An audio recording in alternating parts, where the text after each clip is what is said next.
اللہ کے نبی صلی اللہ علیہ وسلم کی گھریلو زندگی، آپ کے گھر کا نقشہ ویسا ہی بڑا خوبصورت تھا۔ وَاذْكُرْنَ مَا يُتْلَى فِي بُيُوتِكُنَّ مِنْ آيَاتِ اللَّهِ وَالْحِكْمَةِ۔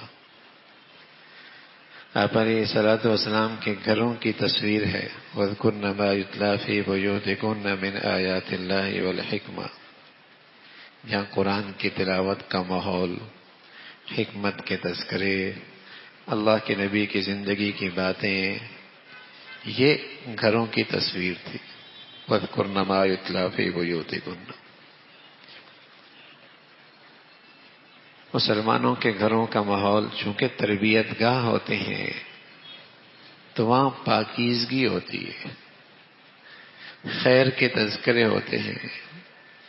نئی نسل نے گھر کی اس درسگاہ سے سوسائٹی کا حصہ بننا ہوتا ہے، تو وہیں سے اس کا شعور بنتا ہے، وہیں سے اس کی سوچ اور فکر کی تعمیر اور اس کی بنیاد پڑتی ہے۔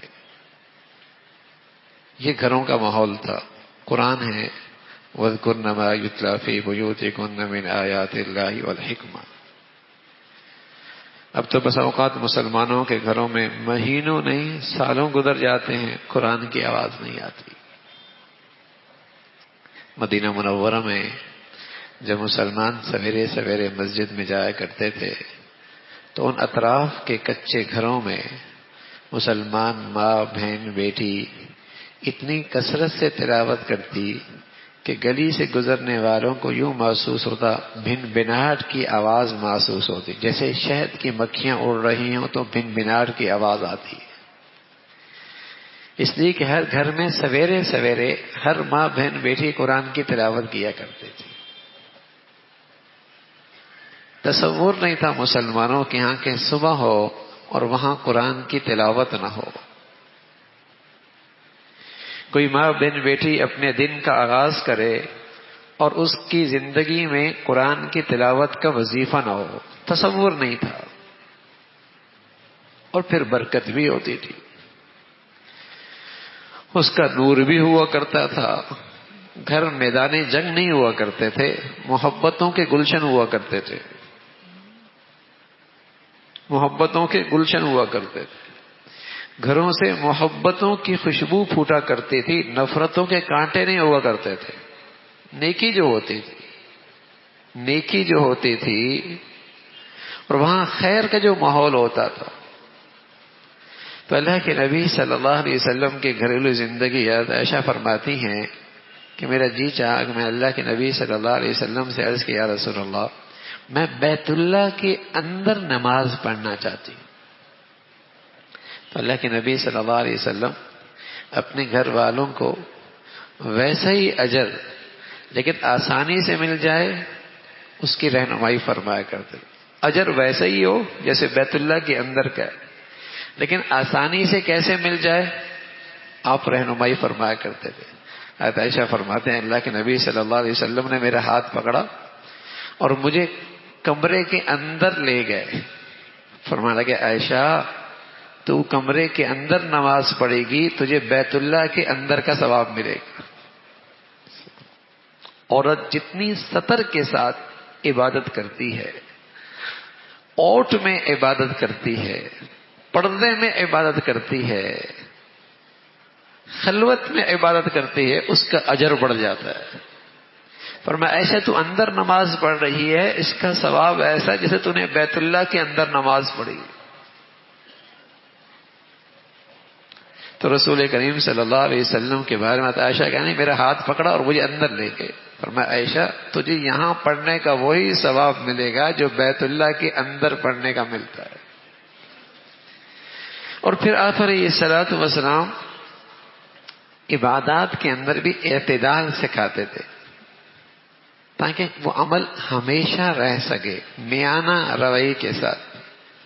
ایک مرتبہ مسجد تشریف لے گئے تو وہاں ایک ستون کے ساتھ رسی بندھی ہوئی تھی۔ تو پوچھا یہ رسی کس کی ہے؟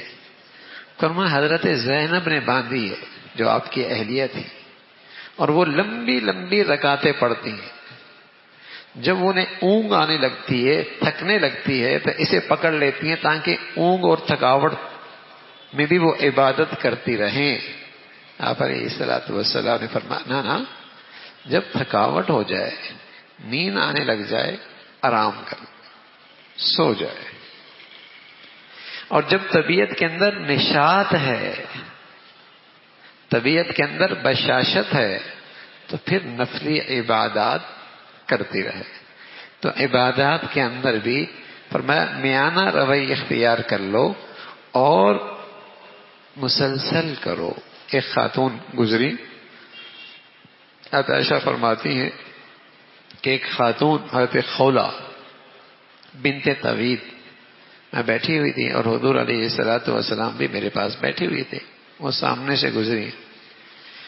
میں نے کہا یا رسول اللہ یہ خولہ ہیں اور یہ رات بھر عبادت کرتی ہیں، سوتی نہیں.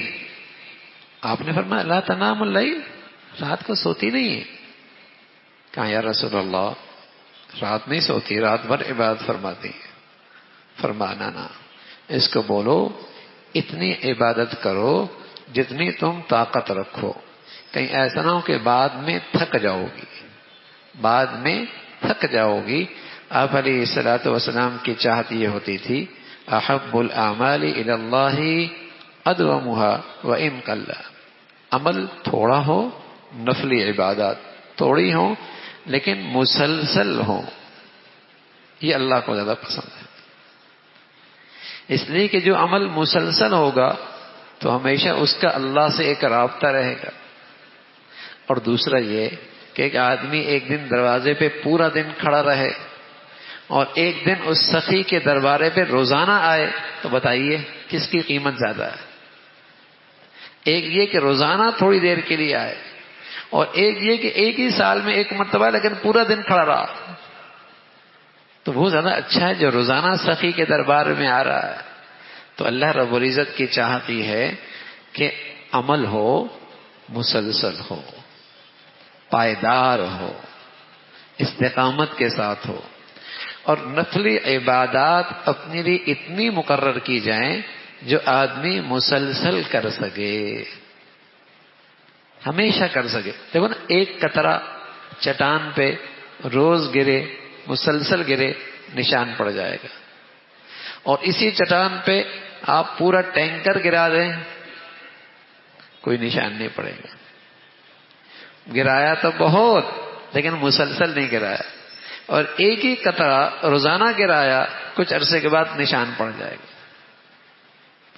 تو اگرچہ آپ تہجد میں 4 رکعت پڑھ رہے ہیں لیکن مسلسل پڑھیں، بنسبت اس کے کہ آپ پوری رات جاگے لیکن سال میں ایک ہی مرتبہ جاگے، یا مہینے میں ایک ہی دن جاگے. اور ایک یہ ہے کہ روزانہ آدھا گھنٹہ، روزانہ پونا گھنٹہ جاگ اٹھے اور اس میں عبادت کر لی، یہ زیادہ پسندیدہ. تو تلاوت کا معمول ہو، اذکار کا معمول ہو، نوافل کا معمول ہو، اتنا مقرر کیا جائے جو آدمی روزانہ کر سکے. تو رسول کریم صلی اللہ علیہ وسلم اپنی گھر کی عورتوں کو عبادات بھی کی ترغیب بھی دیتے تھے، لیکن اس کے اندر میانہ رویے، درمیانی چال، اس کی بھی تعلیم دیتے تھے اور ترغیب دیتے تھے کہ جو عمل ہو وہ مسلسل ہو. پھر عائشہ فرماتی ہیں ہمیں رسول کریم صلی اللہ علیہ وسلم نصیحت فرمایا کرتے تھے اور فرمایا کرتے تھے علیک بتقوی اللہ والرفق. عائشہ پرہیزگاری کا اہتمام کرنا اور ہمیشہ نرمی سے کام لینا، نرمی سے کام لینا. اور پھر فرمانے لگے کہ جس شخص میں نرمی نہ ہو، جس شخص میں نرمی نہ ہو تو وہ عیب دار ہو جاتا ہے، اور جس شخص میں نرمی ہو وہ نرمی اسے آراستہ اور مزین کر دیتی ہے. پھر اللہ کے نبی فرمانے لگے کسی گھر میں اللہ خیر چاہ لے، اللہ کسی گھر میں خیر چاہ لیں تو ان کو نرمی پہ ڈال دیتے. کسی گھر میں اللہ خیر چاہ لیں تو اللہ اس گھرانے کو نرمی پہ ڈال دیتے ہیں. گھر میں نرم مزاج لوگ موجود ہیں، چیخو پکار، تو میں، بات بات پہ الجھنا آنا. رسول کریم صلی اللہ علیہ وسلم فرمانے لگے نرمی ہوگی، رفق ہوگا، رفق ہوگا تو یہ چیز تمہیں خوبصورت کر دے گی. گھر میں آئے گا گھر بڑھیا ہو جائے، زندگی میں آ جائے گی زندگی بڑھیا ہو جائے گی. کسی شخصیت میں پیدا ہو جائے سبحان اللہ وہ مزین ہو جائے گا، پرکشش ہو جائے گا.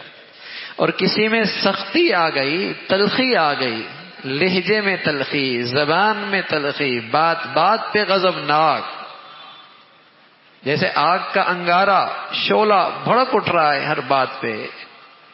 فرمایا یہ اس کے اندر کا عیب ہے جو اسے عیب دار کر دے. تو اللہ کے نبی صلی اللہ علیہ وسلم اپنے گھر والوں سے کہہ رہے نرمی سے کام لینا. عائشہ اے عائشہ ارفقی، نرمی سے کام لو. فإن اللہ اذا اراد بأہل بیت خیرا، جب اللہ کسی گھرانے سے خیر کا معاملہ فرماتے ہیں دلہم علی باب الرفق، اللہ انہیں نرمی پہ ڈال دیتا ہے. اس گھر میں نرمی کا ماحول ہوتا ہے، اور نرمی کے جسے کہیں کہ بول ہوتے ہیں، اور نرمی کا لب و لہجہ ہوتا ہے، اور نرمی کا ایک دوسرے کے ساتھ رویہ اور معاملات ہوتے ہیں. یہ علامت ہے اللہ نے اس گھرانے کے ساتھ خیر کا معاملہ فرما دیا. بلکہ رسول کریم صلی اللہ علیہ وسلم تو فرمانے لگے بلا وجہ فحت باش، اور اخلاق سے گری ہوئی بات کسی کافر سے بھی نہیں کرنی. چے جائے کہ مسلمان، اور چے جائے کہ گھر میں، اور چے جائے کہ زندگی کی رفیق اور رفیق حیات کے ساتھ. فرمایا کسی غیر مسلم کے ساتھ بھی اخلاق سے گری ہوئی بات نہیں کرنی. ایک مرتبہ یہود کا ایک وفد حضور علیہ الصلوۃ والسلام کی خدمت میں آیا، اور اس نے بڑی بدتمیزی کی اور بڑی گھٹیا انداز سے اس نے آ کر جملہ کہا اور کہنے لگے السلام علیکم، آپ پہ ہلاکت ہو. السلام علیکم کے بجائے کہنے لگے السلام علیکم. یوں انہوں نے آ کر سلام کیا السلام علیکم. تو اللہ کے نبی صلی اللہ علیہ وسلم نے فرمایا وعلیکم، بس جو تم نے مجھ سے کہا یہ تم پر ہو، وعلیکم تم پر ہو.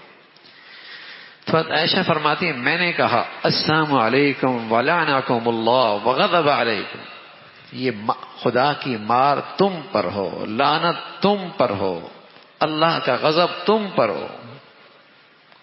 تو رسول کریم صلی اللہ علیہ وسلم فرمایا مہن یا عائشہ علیہ کا بر، چھوڑو عائشہ، نرمی سے کام لو، نرمی سے کام لو. میں نے کہا یا رسول اللہ آپ نے سنا نہیں انہوں نے کیا بدتمیزی کی ہے اور انہوں نے کیا کہا ہے؟